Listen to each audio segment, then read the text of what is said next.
Hello everyone, welcome to our Malibus News, where you get your daily business brief. So what we have for today is that Intel has had a horrible report for this quarter. Intel predicted to have a revenue of $13.9 billion for this quarter, and they underperformed greatly with only a $10.5 billion report. During the same time, Intel paid $1.5 billion in dividends, which made people question if they should be paying so much.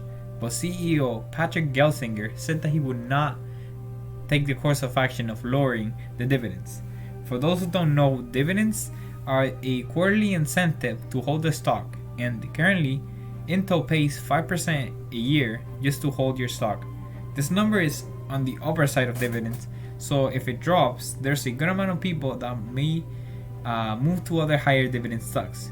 Since the report came out, Intel stock price has dropped 6%. Which is huge. We compare like the last year to their main competitor AMD, and Intel has had a horrible year. So has AMD. Both stocks are down tremendously in the last year, but AMD is faring a lot better, and if this course of action continues, then AMD could easily take over Intel as the leader of the industry.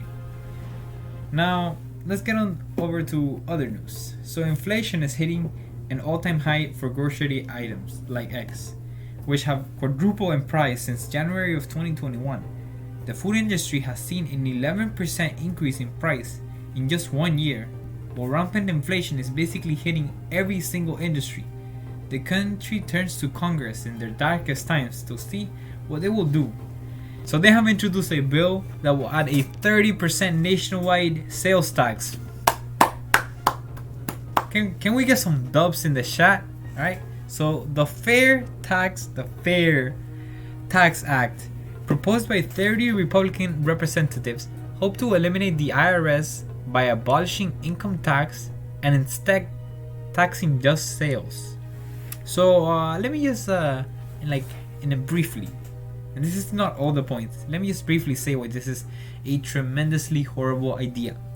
So sales taxes disproportionately affect the poor, of course, because the rich people do not spend a proportionate percentage of their income to poor people. So they're only getting taxed on what they spent.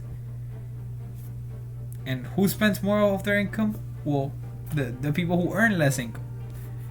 And for rich people, this discourages spending and consumption. While income taxes is just a flat fee, and sometimes you can even discount what you spend, this bill is straight up, if you spend more, you're taxed more. So it discourages consumption from the rich people too.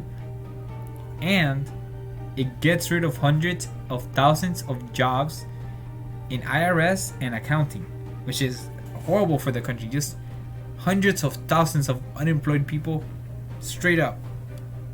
Now, if you have a different opinion as to why this Fair Tax Act is good, then feel free to leave it in the comment section. And that is all you have for today. Bye. Wait, one more last minute news. The fog is coming.